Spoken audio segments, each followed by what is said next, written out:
जनवरी की वो काली रात, जब आसमान से ओस नहीं मानो बर्फ की सुइयां गिर रही थी। हड्डियों को जमा देने वाली हवा पूरे शहर को अपनी गिरफ्त में लिए हुए थी। गलियां सूनी थी और आवारा कुत्ते भी कहीं दुबक कर बैठ गए थे। लेकिन शहर के पौश इलाके में स्थित उस 4 मंजिल मकान की रौनक कुछ और ही कह रही थी। बाहर प्रकृति का कहर था और अंदर इंसान की सनक का तमाशा।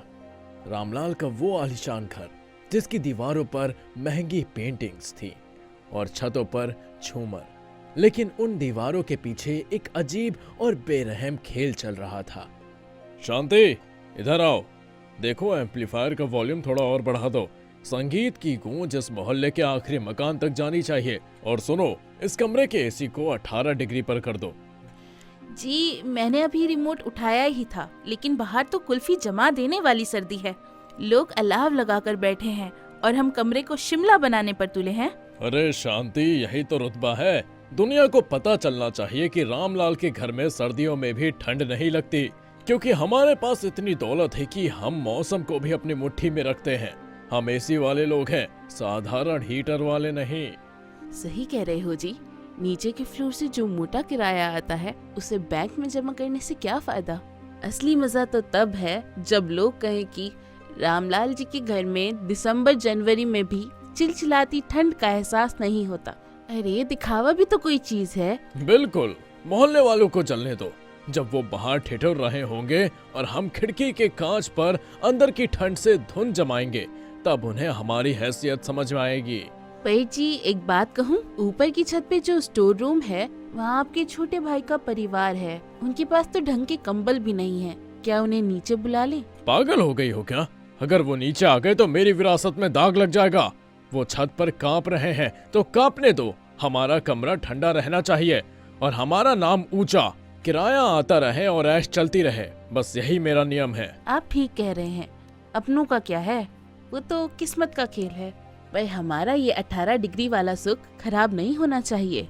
एक तरफ सत्ता और पैसे का घमंड अपनी चरम सीमा पर था और दूसरी तरफ उसी घर की छत पर कुछ बेगुनाह जानों के साथ खिलवाड़ हो रहा था। रामलाल को इस बात का अंदाजा भी नहीं था कि कुदरत जब हिसाब मांगती है तो एसी की ठंड और बैंक का बैलेंस धरा का धरा रह जाता है। रामलाल का घर बाहर से देखने में किसी हवेली से कम नहीं था, लेकिन उस हवेली के भीतर लालच का अंधेरा पसरा हुआ था। घर में सदस्यों की संख्या बढ़ती जा रही थी। छोटे बेटे अमित का विवाह हाल ही में शहर की पढ़ी लिखी लड़की रिया से हुआ था।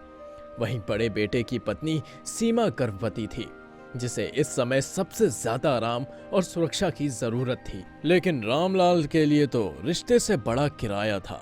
उन्होंने घर के सभी आरामदायक कमरों को छात्रों और दफ्तर में काम करने वालों को ऊंचे दामों पर किराए पर दे दिया था। पूरा परिवार अब 4थी मंजिल की उस तपती और कांपती छत पर रहने को मजबूर था, जहां सिर्फ एक टीन का शेड और छोटा सा कमरा था। पिताजी, आज फिर से अखबार में लिखा है कि पारा 5 डिग्री तक गिर गया है। बाहर हाथ पैर जम रहे हैं। सीमा भाभी की हालत कल रात से खराब है। उन्हें तेज बुखार है। ठंड है तो क्या हुआ, कंबल ओढ़ लो। बुखार के लिए गोली दे दो, वो ठीक हो जाएगी। छोटी छोटी बातों का पतंगड़ मत बनाया करो अमित। पिताजी, ये छोटी बात नहीं है। सीमा भाभी प्रेग्नेंट है। इस हालत में रात भर ओस और कड़ाके की ठंड के बीच टीन के नीचे सोना उनके और उनके आने वाले बच्चे के लिए जानलेवा हो सकता है। नीचे वाला दूसरा कमरा खाली पड़ा है, कम से कम उन्हें तो वहाँ शिफ्ट कर दीजिए। तू पागल हो गया है क्या? वो कमरा मैंने खाली नहीं रखा है। आज दोपहर को एक पार्टी देखने आ रही है। अगर वो कमरा उन्हें मिल गया तो महीने के 10,000 सीधा मेरी जेब में आएंगे। 10,000 का नुकसान कौन भरेगा? तू। पापा जी, पैसा इंसान से बड़ा नहीं होता।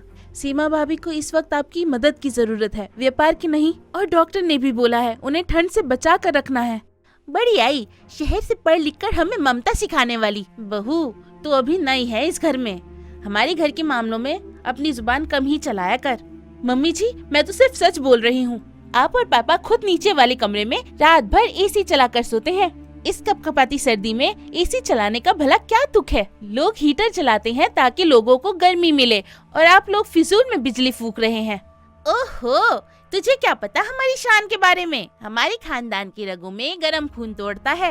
हमें ठंडी जगह रहने की आदत है। एसी चलाने से पड़ोसियों को पता लगता है कि हम कितने रईस हैं। बिल्कुल सही कहा शांति ने। लोग बाहर से गुजरते हैं तो एसी की आवाज सुनकर उन्हें पता चलता है कि रामलाल के घर में ऐश और आराम की कमी नहीं है।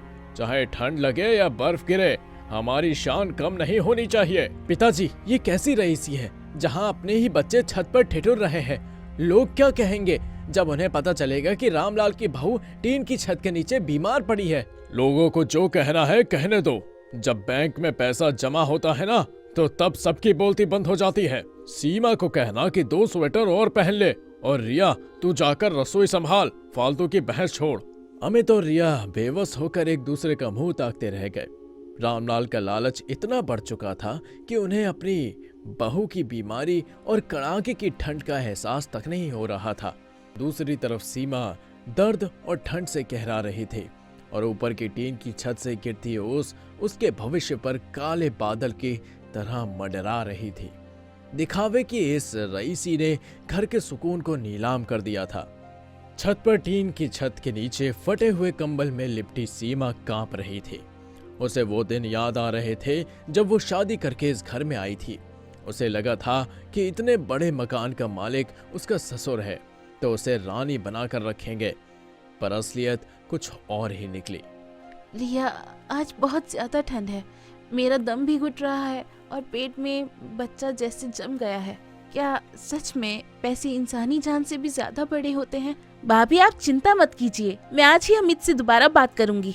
ये विलासिता नहीं है भाभी, ये पागलपन है। ये लोग दुनिया को दिखाने के लिए खुद को और हमें भी मौत के मुंह में धकेल रहे हैं। रिया, मैं क्या करूं? पिताजी मेरी सुनते ही नहीं है। वो बस पैसों के नोट गिनते रहते हैं। उन्हें लगता है कि सर्दियों में एसी चलाना उनकी अमीरी की निशानी है। वो भूल गए हैं कि हम इंसान हैं, मशीन नहीं। उस रात ठंड ने पिछले 10 सालों का रिकॉर्ड तोड़ दिया था। पारा 3 डिग्री तक पहुंच गया। छत पर सीमा की हालत बिगड़ने लगी। उसे सांस लेने में भी तकलीफ होने लगी। अमित, रिया, बचाओ मुझे, सांस नहीं आ रही है, बहुत ठंड लग रही है। पिताजी, दरवाजा खोलिए, सीमा भाभी की हालत बहुत खराब है, उन्हें नीचे लाना होगा। उधर नीचे वाले कमरे में जहां रामलाल और शांति देवी गहरी नींद में थे और एसी पूरी शबाब पर था, वहां एक बड़ा हादसा होने वाला था। बिजली के बोर्ड में शॉर्ट सर्किट हुआ। एसी के भीतर से चिंगारी निकली। अब उनका कमरा पूरी तरह से बंद था ताकि कूलिंग बाहर ना जाए। धुआं कमरे के भीतर ही भरने लगा। शांति, उठो, ये कैसा शोर है और ये कमरे में अंधेरा क्यों है?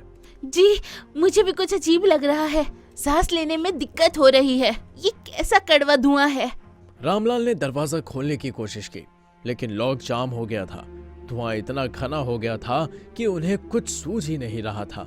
ऊपर छत पर सीमा बेहोश हो गई थी और नीचे रामलाल और शांति देवी दम घुटने से मरने की कगार पर थे। अमित, नीचे देखो, पिताजी के कमरे की खिड़की से धुआं निकल रहा है। जल्दी करो, हमें उनको बचाना होगा। रिया ने अपनी सूझबूझ दिखाई। उसने मेस में रहने वाले लड़कों को आवाज दी। सब इकट्ठा हो गए। रिया ने पत्थर उठाकर खिड़की का शीशा तोड़ दिया और ताला तोड़ने में मदद करी। आप लोग जल्दी से पिताजी और मम्मी जी को बाहर निकालिए, मैं एम्बुलेंस बुलाती हूँ। अमित, भाभी को उठाओ, हमें अभी अस्पताल जाना होगा। अस्पताल में डॉक्टर ने सबका इलाज किया। अगली सुबह जब रामलाल और शांति देवी की आंखें खुली तो उनके सामने डॉक्टर खड़ा था। रामलाल जी, आप लोग बहुत खुशकिस्मत हैं कि आपकी बहू ने समय पर खिड़की तोड़ दी। सर्दियों में एसी चलाने का ये पागलपन आपकी जान ले सकता था। ऑक्सीजन की कमी और हाइपोथर्मिया की वजह से आप दोनों मर सकते थे। और आपकी बड़ी बहू, अगर 10 मिनट की देरी और हो जाती तो ना वो बचती और ना उसका बच्चा। डॉक्टर साहब, मुझे माफ कर दीजिए, मैं पैसों की चमक में अंधा हो गया था। मैंने अपनी शान दिखाने के चक्कर में अपने ही परिवार की जान दांव पर लगा दी। मुझे अपनी गलती का एहसास हो गया है। वो किराया किस काम का जो हमारे बच्चों की मुस्कान छीन ले। घर लौटने के बाद रामलाल बदल गया। उसने मेस खाली करवा दी। अब उसने खुद के लिए और अपने बच्चों के लिए मकान के सबसे सुरक्षित और गर्म कमरे तैयार करवाए। अमित, कल जाकर 2 अच्छे हीटर लेकर आओ और ये एसी, इसे अब सिर्फ गर्मियों में ही हाथ लगाना। रिया बेटा, तुमने आज हमारी आंखें खोल दी। असली अमीरी बैंक बैलेंस में नहीं बल्कि अपनों के साथ सुरक्षित रहने में है। अब मुझे डर नहीं लगता पापा जी, अब ये घर सच में घर लगने लगा है। रामलाल ने समझ लिया था कि विलासिता दिखाने की चीज नहीं, जीने की चीज है। उस साल की कड़ाके की ठंड में भी उस घर में अब एक अलग ही गर्माहट थी, प्यार और समझदारी की गर्माहट। घर में खुशियां लौट आई थी। रामलाल का अहंकार अब पश्चाताप की राख बन चुका था और घर की दीवारों में अब हीटर की गर्माहट के साथ साथ रिश्तों की मिठास भी घुलने लगी थी। सीमा की सेहत में सुधार हो रहा था और रिया को घर की लक्ष्मी का दर्जा मिल चुका था। लेकिन क्या नियति इतनी आसानी से पीछा छोड़ देती है? उस रात जब पूरा परिवार भोजन के बाद गहरी नींद में सोया हुआ था, बाहर का तापमान गिरकर शून्य तक पहुंच गया था। चारों तरफ सन्नाटा था, सिवाय उस बर्फीली हवा के जो खिड़कियों के कांच से टकराकर अजीब सी सीटी बजा रही थी। रामलाल अपने नए गर्म कमरे में सो रहे थे। अचानक उनकी नींद खुली। उन्हें ऐसा लगा कि जैसे कोई खिड़की को बाहर से खुरच रहा है। उन्होंने उठकर पानी पिया और घड़ी देखी। रात के 2:30 बज रहे थे। तभी उन्होंने सीढ़ियों से किसी को भारी कदमों की आहट सुनाई दी। अमित बेटा, तुम हो क्या? कोई जवाब नहीं मिला। रामलाल ने अपनी शॉल ओढ़ी और दरवाजे की ओर बढ़े। जैसे ही उन्होंने दरवाजा खोला, गलियारे की ठंडी हवा ने उनके चेहरे पर थप्पड़ सा मारा। उन्होंने देखा कि मुख्य द्वार, जिसे उन्होंने खुद ताला लगाया था, थोड़ा खुला हुआ था और वहां से बर्फ जैसी सफेद धुआं अंदर आ रहा था। तभी उनकी नजर फर्श पर पड़ी। वहां जूते के कीचड़ भरे निशान थे जो सीधे उस स्टोर रूम की तरफ जा रहे थे, जिसे हाल ही में खाली करवाया गया था। रामलाल का दिल जोर से धड़कने लगा। वे दबे पांव ऊपर की ओर बढ़े। जैसे जैसे वे ऊपर जा रहे थे, तापमान गिरता जा रहा था। जब वे चौथी मंजिल पर पहुंचे तो उन्होंने देखा कि जिस टीन की छत के नीचे सीमा बीमार पड़ी थी, वहां की लाइट जल रही थी। अंदर से किसी के रोने की धीमी आवाज आ रही थी। रामलाल ने कांपते हाथों से दरवाजे धकेले। अंदर कोई नहीं था, लेकिन मेज पर एक पुराना जला हुआ एसी रिमोट रखा था। वही रिमोट जो शॉर्ट सर्किट वाली रात जलकर राख हो गया था। अचानक कमरे का तापमान एकदम से गिर गया। रामलाल के मुंह से भाप निकलने लगी। तभी उसके पीछे एक ठंडी आवाज आई। रामलाल जी, क्या आप अभी भी 18 डिग्री में सोना पसंद करते हैं? रामलाल पीछे मुड़े, लेकिन वहां कोई नहीं था। उनकी नजर खिड़की के कांच पर पड़ी। बाहर की ओस और अंदर की ठंड की वजह से कांच पर धुंध जम गई थी और उस धुंध पर किसी ने अपनी उंगलियों से साफ लिखा था, किराया अभी बाकी है। रामलाल के हाथ से टॉर्च छूट गई। क्या ये उनकी मानसिक स्थिति का भ्रम था, या उस एसी वाली अमीरी ने एक ऐसी ताकत को दावत दे दी जो अब अपना हिसाब मांग रही थी? घर के नीचे वाले हिस्से से अचानक अमित के चीखने की आवाज आई। क्या रामलाल का अतीत उन्हें माफ कर चुका था, या सिर्फ एक भयानक मंजर की शुरुआत थी? क्या उस शॉर्ट सर्किट में कुछ ऐसा भी जला था जिसकी भरपाई पैसा नहीं कर सकता?